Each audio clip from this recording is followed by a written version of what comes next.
Good afternoon, April 3rd. I hope your spring is off to a good start. Mine's off to a pretty good start.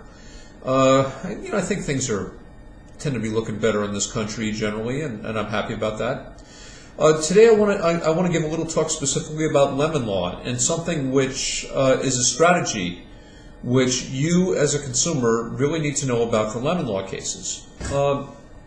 At this point, all cars that you are buying, probably from about 2000, I'm going to say 2002 forward, they're substantially or entirely computerized. They have computerized brains inside the car tracking basically everything, the entire system of the car. Whenever you bring the car in for service, they run what are called the diagnostic codes. The diagnostic codes in the car will tell the technicians whether or not there's a system that's not behaving properly, like there's some value, some electrical current, some emissions quantity, something like that, which indicates that the car is not behaving properly. And when the car is not behaving properly, it does something, it throws a code. All right. Throwing a code means that per the car's own diagnostic system and per the manufacturer's own diagnostic system, there is some problem with the car that has to be fixed. That's what throwing a code means. Now, the reason I know all of this is because we get these documents in discovery after we file the lawsuit. There's no reason for you to have to wait until my firm files a lawsuit for you to get these documents. When you bring a car in once for a routine service or routine maintenance or for one defect, a one-off type of the deal that just needs to be fixed for something, there's no need to get mad or angry at the technicians or start being confrontational with them.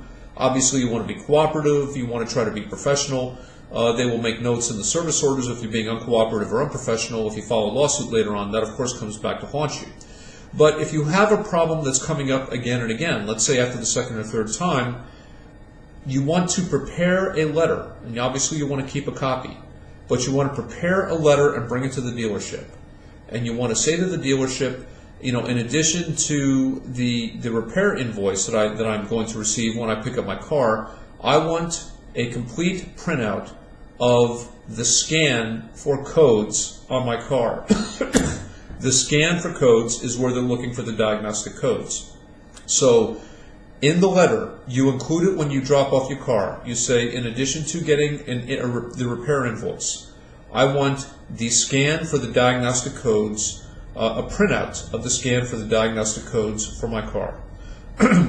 Let me tell you, as a practical matter, chances are they're not going to give it to you, at least not the first time. But I will tell you that in terms of me as an attorney handling your lemon law lawsuit, when I show that letter to the judge or the jury, showing that you were asking, you were befuddled, you were confused because this problem kept coming up and it wasn't fixed, and you asked for a copy of the diagnostic codes because you wanted to look at them yourself.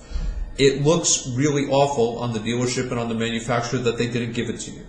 If they do give it to you, it gives you an idea of what's going on with your car. You can take it to an independent mechanic, and most independent mechanics or people like myself who are familiar with lemon law situations can probably read them and can probably give you an idea of what's going on with your car.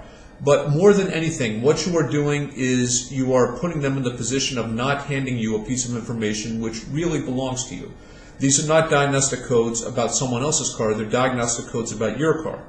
So, when you have a lemon law situation, ask for the diagnostic codes in writing. Don't do it verbally. Verbally doesn't count in this world.